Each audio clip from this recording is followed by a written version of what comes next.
යාළුවනේ ඉතින් කොහමද එමෝටම අපි රුවන්පුර පාසල කියන ලස්සන කතාවක් බැලුවා. ඒකේ පළවෙනි කොටසේ සඳනි කියන දරුවට ගුරුතුමිය පොතක් දීලා තියාගන්න කිව්වා. ඊට පස්සේ තිලිනි කියන ළමයා ඒ පොත ඉරුවා. ඊළඟට මොකද්ද වෙන්නේ කියලා දෙවෙනි කොටස බලමු.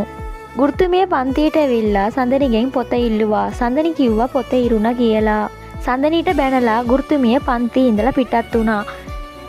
සඳනි ගුරුතුමියගෙන් බැනුම් ආලා ඇවිල්ලා වාඩි වෙන්න ඇදුවා. තිලිනි පොටුව ඇද්දා. බිම වැටුණා සඳනි.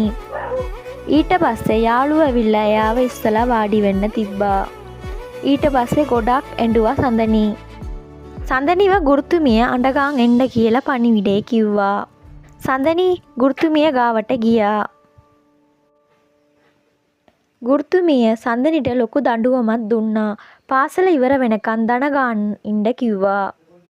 ඊට පස්සේ සඳනිගේ යාළුවෝ ගුරුතුමිය ගාවට ඇවිල්ලා මේ ඔක්කොමට මුල තිලිනි කියලා කිව්වා.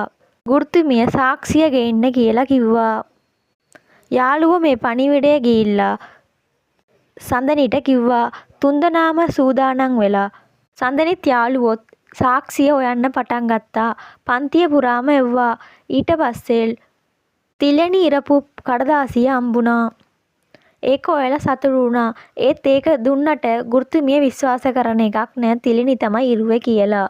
ඊට පස්සේ යාළුවෝ ගාව ගිහිල්ලා කවුද ඉරුවේ කියලා දැක්කද කියලා ඇහුවා. ඒත් යාළුවෝ කවුරුත් දන්නේ නෑ කියලා උත්තර දුන්නා. ඒ නිසා ගොඩක් දුකක් හිතුණා සඳනිට. අම්මා තාත්තව ගෙදරින් එක්කන් වෙන්න වෙයි කියලා ගොඩක් බය හිතුණා සඳනිට. ඒක යාළුවන්ට කියවගෙන ඉන්නකොට එකපාරටම සිතුම් කියලා පන්තියේ කොල්ලෙක් ආවා. ඇවිල්ලා මම තිලිනි ඉරපු එක දැක්කා කියලා සාක්ෂියක් කිව්වා. ඒක ඉතලා සඳනිට යාළුවන්ට සතුටු හිතුණා. ඊට පස්සේ ගුරුතුමියට ගිහිල්ලා කිව්වා තිලිනි තමයි ඔක්කොම වැඩේ කරේ කියලා. ගුරුතුමිය සඳනිගේ යාළුවෝ ළඟ පණිවිඩය එව්වා. තිලිනිව එක්කන් එන්න කියලා. තිලිනිව එක්කගෙන ආවා. ගුරුතුමිය දැනගත්තා කියලා දැනගත්තන් පස්සේ තිලිනිට ගොඩක් බය හිතුණා. ඊට පස්සේ හිතා ගන්න බැරි තරමට තිලිනිට ගුරුතුමිය දඬුවම් කරා. ඒ නිසා තිලිනිට සඳනි ගැන තියුණ තරහව වැඩි වුණා. එයාට සඳනිට දුන්න දඬුවම දුන්නා. එයාත් දන ගන්න වුණා පන්තියේ ඉවර වෙනකම්ම.